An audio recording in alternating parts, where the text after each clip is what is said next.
Hello বন্ধুরা, আজকের recipe ডিম চপ। ডিম চপ বিকেলের নাস্তা হিসেবে অনেক ভালো লাগে খেতে। রমজান মাসে ইফতারের সময় ইফতার করতে অনেক ভালো লাগে এই ডিম চপ দিয়ে। সহজ পদ্ধতিতে কিভাবে আমরা ডিম চপটি তৈরি করতে পারি আজকের রেসিপি তৈরি করে দেখাবো। ডিম চপটি খেতে অসাধারণ লাগে। ডিম দিয়ে ভিতরে কিভাবে আমরা ডিম চপটি তৈরি করব।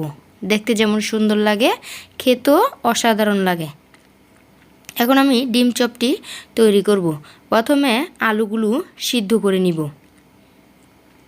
গরম থাকাকালীনই আলুগুলো ম্যাশ করে নিতে হবে। আমি ডাল ঘুটনি দিয়ে গরম থাকাকালীনই আলুগুলো ভালো করে ম্যাশ করে নিব গরম গরম, তাহলে আর গুটি গুটি দানা দানা থাকবে না। এরকমভাবে ম্যাশ করে নিব। এখন আলুর পুরটা তৈরি করে নিব। আমি একটি পাতিল বসাই দিলাম। এখন আমি দিয়ে দিব সরিষার তেল পরিমাণ মতন, দিয়ে দিব পেঁয়াজ কুচি। পেঁয়াজ কুচিটা কিছুক্ষণ ভেজে নিব। এভাবে ডিম চপটা তৈরি করলে খেতে অনেক ভালো লাগে, মুখে লেগেই থাকে। ইফতারের সময় অনেক ভালো লাগে এই রমজান মাসে ডিম চপটা তৈরি করে খেতে। এখন আমার আলুগুলো দিয়ে দিব। কিছুক্ষণ ভেজে নিব আলুগুলো দিয়ে। এভাবেই কিছুক্ষণ ভেজে নিব পেঁয়াজ কুচির মধ্যে। এখন আমি দিয়ে দিব স্বাদ মতন লবণ, দিয়ে দিব কাঁচামরিচ। এভাবে আলু পুরটা তৈরি করলে তাহলে ডিম চপটা ভালো লাগে। এখন আমি কিছুক্ষণ নেড়ে চেড়ে ভেজে নিব। দিয়ে দিব এখন আমি ভাজা মরিচের গুঁড়া,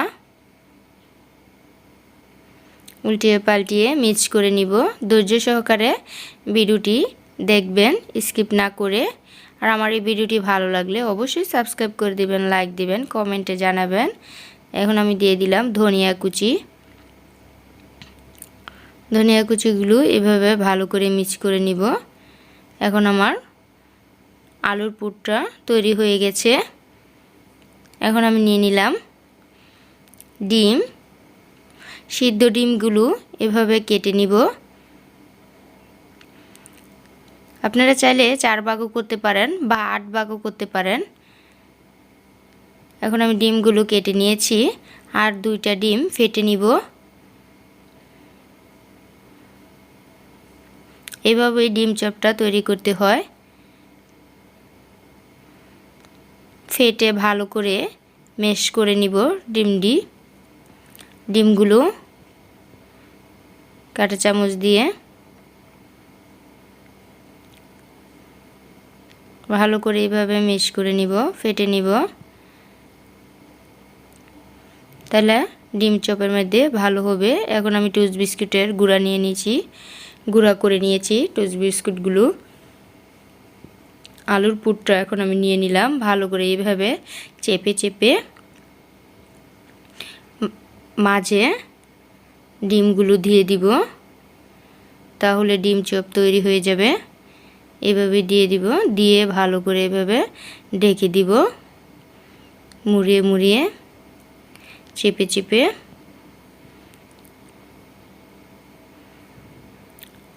এভাবে চেপে চেপে দিয়ে তারপর বিস্কিটের গুঁড়ার মধ্যে চপটা ভরাই নিব। এভাবেই তৈরি করতে হবে ডিম চপ। এভাবে আমরা ডিম চপটা তৈরি করে নিব। এখন আমি ডিমের মধ্যে আবার চুবিয়ে নিব। আবার বিস্কিটের গুঁড়ার মধ্যে চুবিয়ে নিব। এভাবেই তৈরি করে নিব ডিম চপগুলো সবগুলো।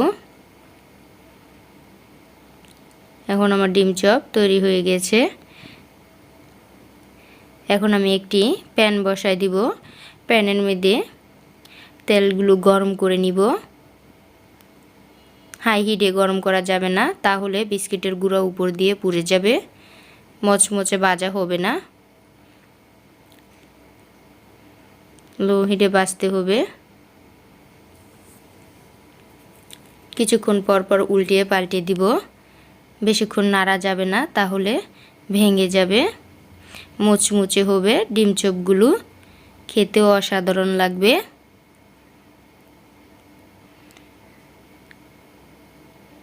আপনারা চাইলে বিস্কিটের গুঁড়া দিয়ে ফ্রিজে সংরক্ষণ করেও রাখতে পারেন, যেহেতু সামনে রমজান মাস আসছে।